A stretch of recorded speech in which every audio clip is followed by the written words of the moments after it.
नामों को बिगाड़ने की प्रथा ना जाने कब चली और कहाँ शुरू हुई। इस संसार व्यापी रोग का पता लगाएं तो इस ऐतिहासिक संसार में अवश्य ही अपना नाम छोड़ जाए।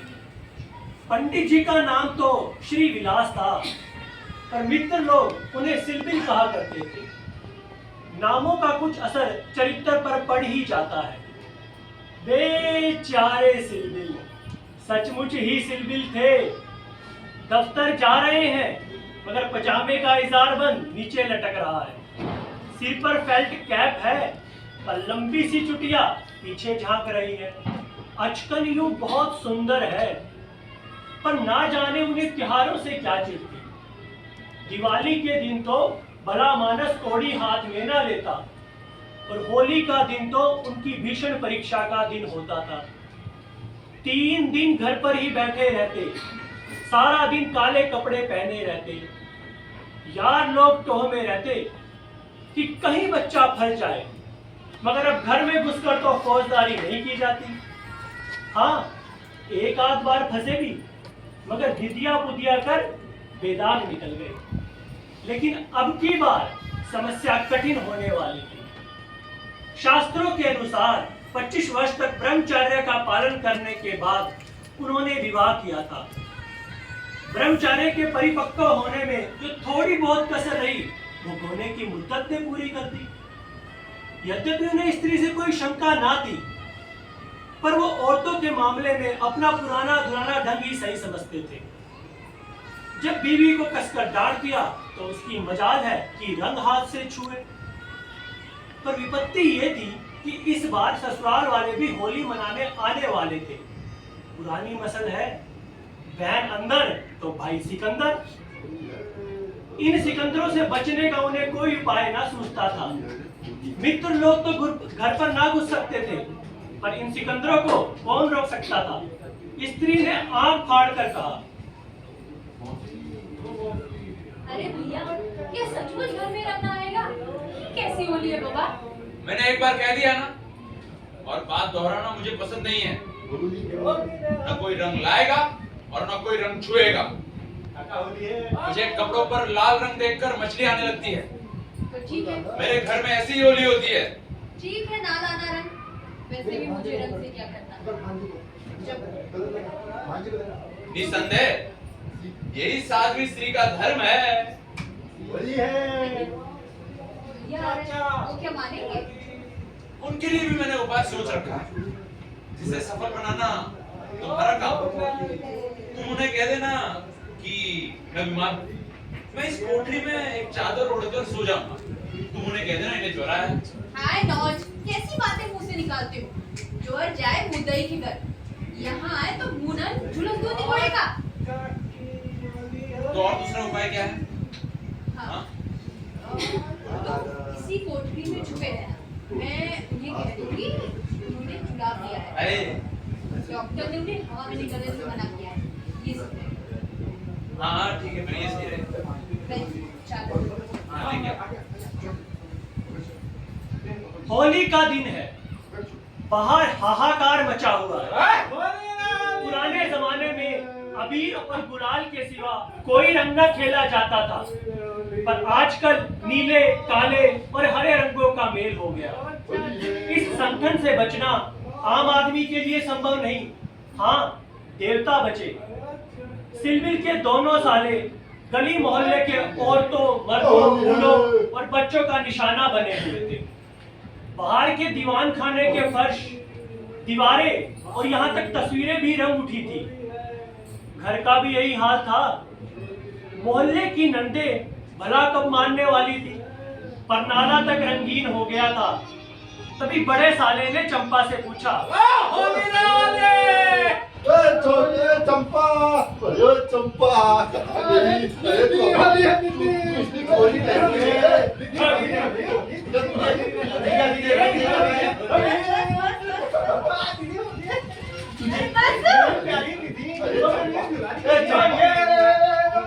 आप तो बता क्या जीजा जी ने अभी तक पता नहीं लगा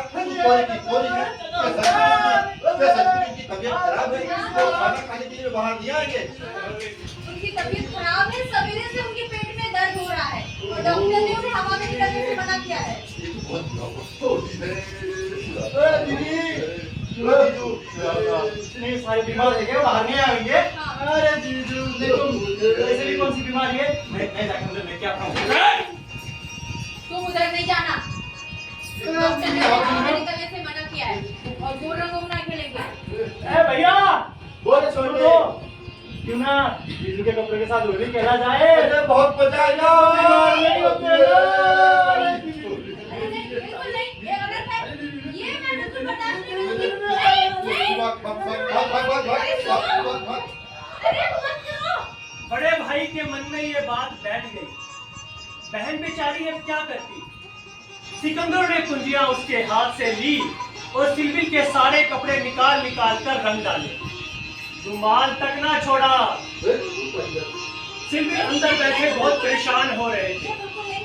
शाम के समय जब चंपा ने सारे कपड़े अलगनी पर सूखने के लिए डाले तो ऐसा लग रहा था जैसे किसी रंगरेज ने ब्याह के जोड़े रंगे हो। सिलविल अंदर बैठे तमाशा देख रहे थे पर जबान ना खोलते थे। उनकी छाती पर सांप सा लौट रहा था। सारे कपड़े रंग दिए, अब दफ्तर कैसे जाऊंगा? ये न जाने इन दुष्टों को मेरे कपड़ों से क्या बैर है? बर्दाश्त नहीं कर सकती। घर में नाना प्रकार के स्वादिष्ट व्यंजन बन रहे थे। मोहल्ले की एक ब्राह्मणी के साथ चंपा भी छुटी हुई थी। दोनों भाई आंगन में भोजन करने के लिए बैठे। चंपा, चंपा खाना लगा, जल्दी बहुत भूख लगी है। दीदी जल्दी हाँ, आ जाओ खाना खाने। जल्दी खाना लगा, बहुत भूख लगी है। अरे छोटी, हाँ भाई मुझे भी पतली। दीदी जल्दी। हाँ, हाँ। अरे छुए दौड़ रहे हैं। जल्दी। अरे वाह।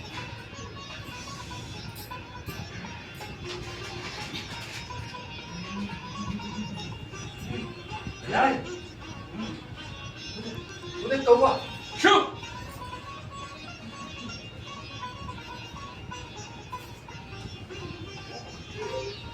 भैया, मेरा समोसा किधर गए? अरे मुझे भूख लगी है। कौवा ले गया। भैया मुझे तो भिंडी।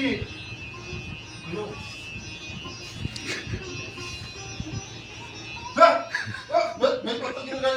भिंडी ले गई।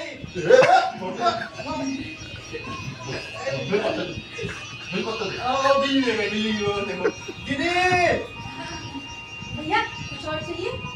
हाँ, मुझे वो 2 समोसे दो और इसे मत देना, इसे भी मैं खाऊंगा। मुझे भी चाहिए, भूख लगी है।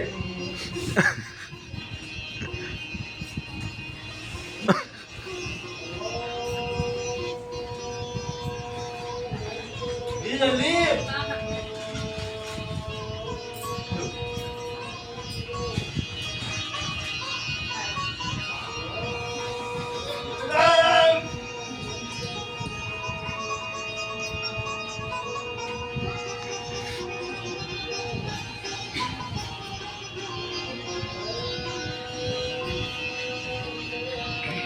लीजिए, खिचड़ी पकने लगी।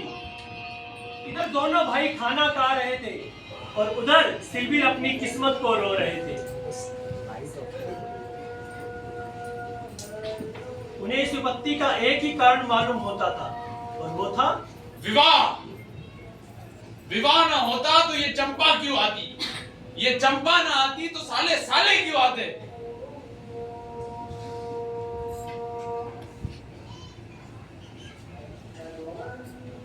चंपा नहीं सुनेगी। सिकंदर जो आ गए, खा लो क्या खा लो। ये क्या है? अरे तो क्या आज उपवास ही करोगे? क्या ये क्या लेके आई हो? खिचड़ी। मेरे लिए मूंग की खिचड़ी, वो भी बिना मसाले वाली। इसे मेरे सामने से ले जाओ। अरे भैया ने खुद खिचड़ी डलवाई और मुझे यहाँ भेज दिया। और लोग समोसे खाएं, खस्ते उड़ाएं और मैं ये बिना मसाले की थोड़ी सी मूंग की खिचड़ी खाऊं। मैं नहीं खाता। अच्छी दिल लगी है। तुम तो देख ही रहे हो ना, सवेरे से वो दोनों जन मेरे सर पे कैसे सवार हैं। मैं क्या करती? हाँ वो तो मैं देख ही रहा हूँ कि मैं इस घर का स्वामी नहीं रहा, सिकंदरों ने इस पर कब्जा जमा लिया है। चलो ठीक है, हो जाओ थोड़ा, मुझे मौका मिलेगा, मैं तुम्हारी भी दूसरी गाड़ी बनाऊंगी। सारे कपड़े रंगवा दिए, एक कपड़ा तक न छोड़ा। मैं दफ्तर कैसे जाऊंगा? ये दिल लगी मुझे जरा भी नहीं भाती। मैं इसे बदमाशी कहता हूँ। तुमने उन्हें संदूक की चाबी क्यों दी? मैंने कहा दी, उन्होंने खुद छीन ली, तुमने सुना नहीं क्या? अच्छा अच्छा, जो हुआ सो हुआ। अब धर्म समझो तो दूसरी थाली ले आना, नहीं तो आज उपवास ही सही। चंपा, हाँ? उनकी तबीयत कैसी है? उन्होंने खिचड़ी खाई? नहीं खाई। अरे चंपा, एक काम कर। रुक जा, रुक जा, रुक जा। अरे थाली मुझे दे, मैं उन्हें खिलाऊंगा। अरे नहीं खाएंगे तुम। अरे तू टेंशन मत ले। मैं बाद अरे में दीदी खिला दे दूंगी। यार, तू चुप कर, बिल्कुल मत कर। मैं उन्हें खिलाता हूँ। अरे मैं उनका बड़ा साला हूँ, तो मेरे हाथ से जरूर खाएगी। तू एक काम कर, ये सब बांध दे, तो मैं माँ बाबूजी के लिए लेके जाऊंगा। जा, और अंदर जो भी है वो भी बांध दे, ठीक है? चल छोटे। जीजाजी जीजाजी जीजाजी जीजाजी जीजाजी जीजाजी जीजाजी जीजाजी जीजाजी जीजाजी जीजाजी, हम आपके लिए खिचड़ी लाए थे। ये थोड़ी सी खा लीजिए। बोले का मुझे डॉक्टर ने मना किया है, कहा है कि तुम ठीक नहीं हो, तुम उपवास करो। अरे इसीलिए तो इसमें ना मैंने नमक डलवाया, हाँ। ना मिर्ची डलवाई, हाँ। और ना ही हल्दी डलवाई, हाँ। और घी तो बिल्कुल भी नहीं डलवाया। तो एक काम करो, ये भी डब्बे में पैक करके अम्मा बाबू के लिए लेके जाओ। नहीं, ये तो आपको खानी पड़ेगी। आप ऐसा उपवास नहीं रख सकते, क्योंकि अगर उपवास रखोगे तो गैस, पेट में गैस पैदा हो जाएगी, और उसकी वजह से प्रदूषण सारा दूषित हो जाएगा। तो ये ऐसा नहीं होना चाहिए। खा लीजिए थोड़ा सा। खा लीजिए जीजाजी, मेरे लिए भी खा लीजिए ना। खा लीजिए। जीजाजी जीजाजी, जब मैं छोटा बच्चा था, तू छोटा भी था क्या? हाँ, जब मैं छोटा बच्चा था, आपकी गोद में बैठता था, आप मुझे खिलाते थे और मैं खाता था। ठीक है जीजाजी, अब मैं आपके गोद में बैठूंगा और मैं आपको खिलाऊंगा। खिला दिया। बंद हो गए, बंद हो गए। कर दिया हमने।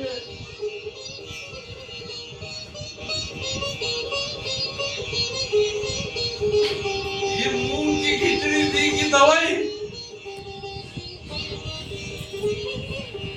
दवाई। दवाई? हाँ। क्या हुआ, तुम इतने परेशान क्यों हो? बैठो।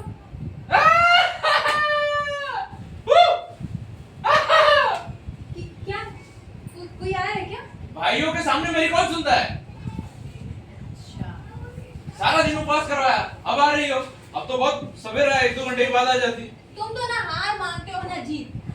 अरे 2 मेहमान घर पे आए हैं, उनकी भी सेवा सत्कार न करूं तो भी काम नहीं चलेगा। उल्टे तुम ही बुरा मान जाओगे। और रोज रोज कौन अपने घर पे आते हैं? ईश्वर ना करे रोज आए, यहाँ तो एक दिन में बढ़िया बैठ गई है। लेकिन चंपा, तुमने भोजन बहुत स्वादिष्ट बनाया। सारा हलवाई भी क्या बनाएगा? वाह चंपा, ऐसा स्वाद आज तक भोजन में नहीं मिला। वाह वाह वाह चंपा, जी चाहता तुम्हें इनाम दूं। अब तुम मुझे बना रहे हो। क्या करूं? जैसा आता है वैसा बनाए। नहीं चंपा, मुझे आज ज्ञात हुआ, भोजन का जितना संबंध पेट से नहीं उतना आत्मा से है। मांगो जो मांगोगे इनाम दूंगा।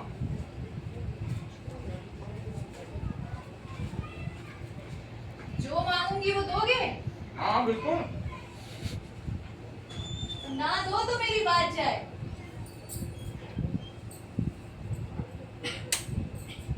हाँ दूंगा भाई, बोला ना। जनेऊ की कसम। तो श्री जी, श्रीमती जी, मुझे मुझे अपने साथ मुझे अपने साथ मुझे अपने साथ मुझे अपने साथ मुझे अपने साथ होली खेलने दो। होली खेलने दो। मैं तो होली नहीं खेलता, आज तक कभी नहीं खेला। होली खेलनी होती तो घर में चुप कर क्यों बैठता? हाँ ठीक है, औरों के साथ नहीं, लेकिन मेरे साथ तो खेल ही सकते हो ना। मैं जिस काम को घर के बाहर करना अनुचित समझता हूँ, उसे किस न्याय से घर में करना उचित समझूं? घर में कितनी सारी बातें उचित समझते हो जो बाहर करना अनुचित भी नहीं बल्कि पाप भी है। तो अच्छा भाई, तुम जीती मैं हारा, मैं तुमसे यही दान मांगता हूँ। पहले मेरा पुरस्कार दे दो।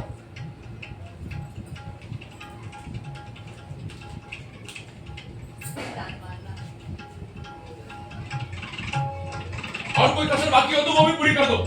मुझे पता था तुम ही मेरी आस्तीन का सांप निकलोगी।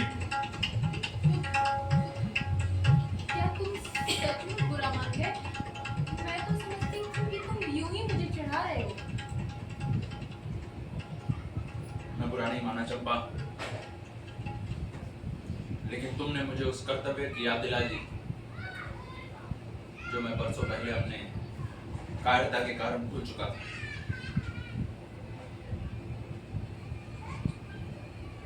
वो सामने चित्र देख रही हो, मेरे प्रिय मित्र श्री मनोहर लाल का है, जो अब इस दुनिया में नहीं रहे। कितना सरस, कितना भावुक, कितना साहसी व्यक्ति था। 18-19 वर्ष उम्र ही क्या होती, उसी उम्र में उसने अपने जीवन का मार्ग तय कर लिया। देश की दशा देख देख कर उसका खून जलता रहता। हम सब मित्र मौज मस्ती करते थे, लेकिन उसका मार्ग अलग था। जन्म से वैरागी था, वासना तो उसे छू भी न सकी थी। चंपा, ऐसा तो मैंने मनुष्य ही नहीं देखा। कहीं अन्याय होता देखता तो भुवे जम जाती, समाचार पत्रों में अत्याचार की खबर सुनता तो चेहरा दमदमा उठता था।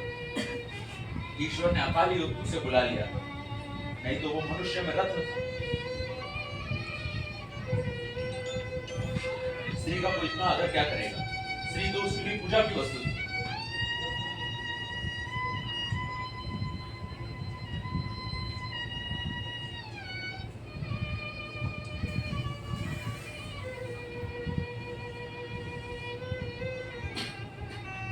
पांच वर्ष हो गए चंपा,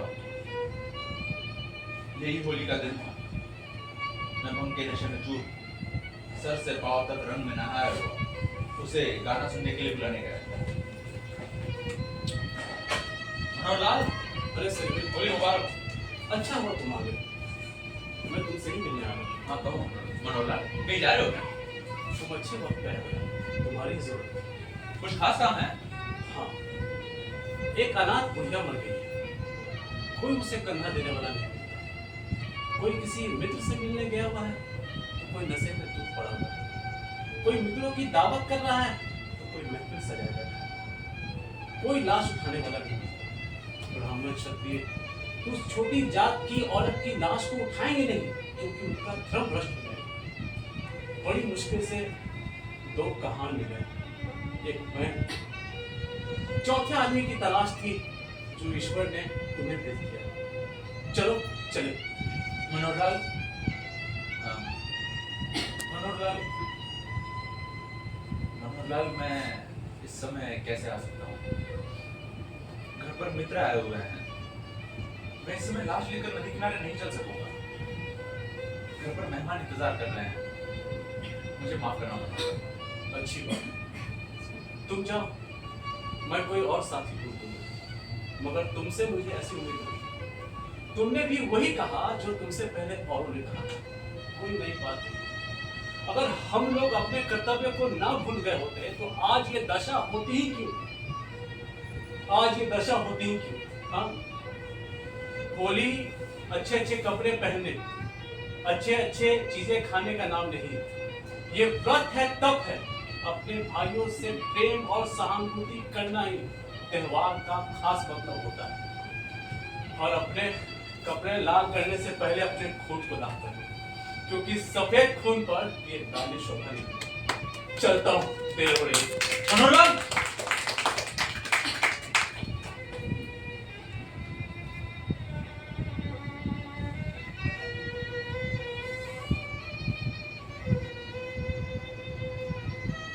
चंपा, फिर 1 महीने तक हम दोनों की मुलाकात नहीं हुई।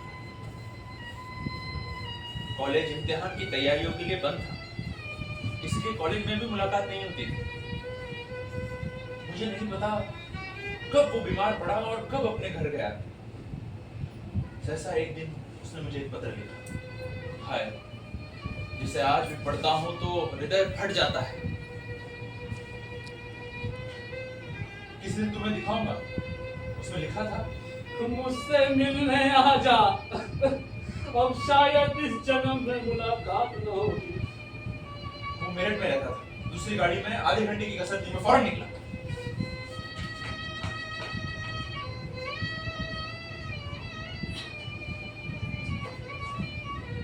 जब वहां पहुंचा तो क्या देखता हूं,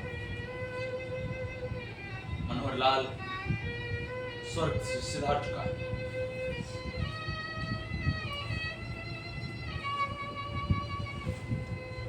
चंपा, उसके बाद मैंने होली नहीं खेली।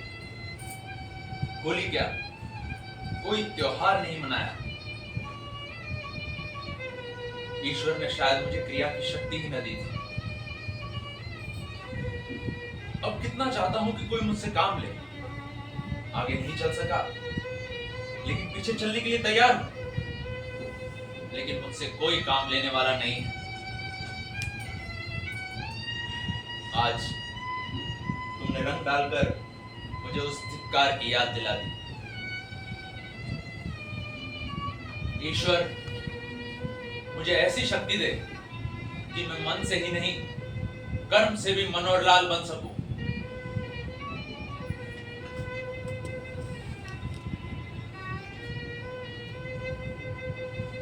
मनोहरलाल, मुझे क्षमा करना। मुझे क्षमा करना मनोहरलाल, मुझे क्षमा करना।